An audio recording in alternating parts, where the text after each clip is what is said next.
పటాన్చెరు మండల పరిధిలో రుద్రారం గ్రామ ప్రసిద్ధిగాంచిన శ్రీ గణేష్ గడ్డ సిద్ధి గణపతి దేవాలయంలో వినాయక చవితి పురస్కరించుకుని నేటి నుండి వార్షిక బ్రహ్మోత్సవాల కార్యక్రమాలు మరియు ప్రత్యేక అభిషేకం, అలంకరణ, హోమం, వివిధ రకాల పూజలతో సిద్ధి గణనాథుడు దర్శనమిస్తున్నాడు.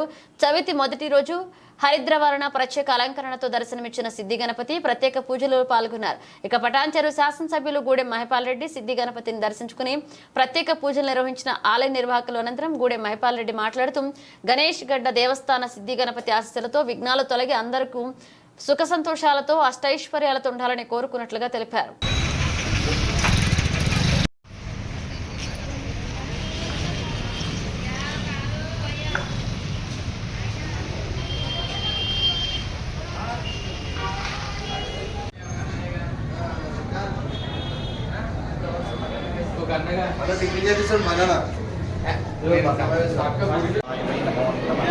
వక్రతుండ మహాకాయ సూర్యకోటిసమప్రభ నిర్విఘ్నం కురుమే దేవ సర్వకార్యేషు సర్వదా.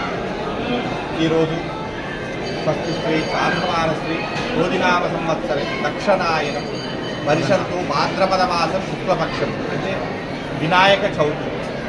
మన సంగారెడ్డి జిల్లాలో పటంచెరు మండలం రుద్రారం గ్రామ గణేష్ గడ్డ సిద్ధి వినాయక స్వామి స్వయంగా వెలిసినటువంటి శ్రీ సిద్ధి వినాయక స్వామి బ్రహ్మోత్సవం, వార్షిక బ్రహ్మోత్సవం ఈ వినాయక చవితి మొదలుకొని 17 తారీఖు మంగళవారం వరకు ప్రతిరోజు ఉదయం నుంచి రాత్రి వరకు విశేష కార్యక్రమాలు జరపబడుతుంటాయి. కావున ఈరోజు వినాయక చవితి సందర్భంగా ఉదయాన్నే 6 గంటల మహా అభిషేకం సంపూర్ణమైన తదుపరి అలంకరణ, నైవేద్య వితరణ, తదుపరి మహామంగళహారతి, ఆ తదుపరి గణపతి హోమము, రుద్రహోమము కూడా ఇప్పటివరకు జరపబడి 12:30కు అన్న సంతాపన కార్యక్రమం జరపబడినది. సాయంత్రము 6 గంటలకు పల్లకి సేవ. ప్రతిరోజు కూడా ఇట్టి కార్యక్రమాలు మన దేవాదాయ శాఖ దారిచేక మన ఆలయంలో నిర్వహిస్తున్నాము. ఈ 11 రోజులు స్వామివారికి మంచి భక్తులు, చాలామంది భక్తులు అందులో పాల్గొని స్వామివారిని దర్శించుకొని ఆ యొక్క స్వామివారి కృపకు పాత్రలు అవుతుంది. అదే కాకుండా సామాన్యంగా వార్షిక బ్రహ్మోత్సవాలు అనగా ఎక్కడైతే మనము ఆలయాలు నిర్మాణం చేస్తామో, అక్కడ మూర్తిని పెట్టుకుంటామో అక్కడనే వార్షిక బ్రహ్మోత్సవాలు చేస్తాము. అంటే ఎప్పుడు మనమైతే ప్రతిష్టాపన చేసామో దాన్ని వార్షిక బ్రహ్మోత్సవాలు అంటారు. కానీ మన దగ్గర ఉన్నటువంటి స్వయంభూ గణపతి, సాక్షాత్తు ఆ గణపతి తానే తన పుట్టినరోజు వినాయక చవితి మొదలుకొనే ఈ కార్యక్రమాలు జరుపుకుంటున్నాడు. విశేషమైనటువంటిది కాబట్టి ఈ యొక్క కార్యక్రమంలో అందరూ పాల్గొని ఆ యొక్క స్వామివారి కృపకు పాత్రలు కావాల్సిందిగా కోరుచున్నాం. 17వ తారీఖు రోజు ఉదయం నుంచి అభిషేకం ముగించిన తర్వాత మహామంగళ అయిన పిదప మన హోమ కార్యక్రమంలో తదుపరి పూర్ణాహుతి కార్యక్రమం ఉంటుంది.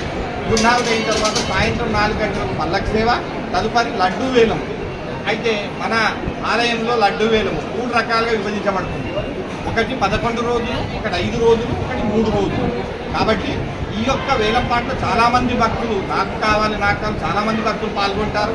అది ఆ యొక్క గణపతి ఆశీర్వాదం ఎవరికి ఇవ్వాలనో, ఎవరు తగ్గించుకుంటారని ఎవరి చేతిలో లేదు. కాబట్టి అదైన పిదప రథోత్సవం. ఇక్కడ పెట్టినటువంటి మూర్తిని రథములో కూర్చోబెట్టుకొని ఆ రుద్రారం గ్రామం వరకు వెళ్ళి వచ్చి 8:30 వరకు ఈ యొక్క కార్యక్రమాలన్నీ ముగింపవుతాయి.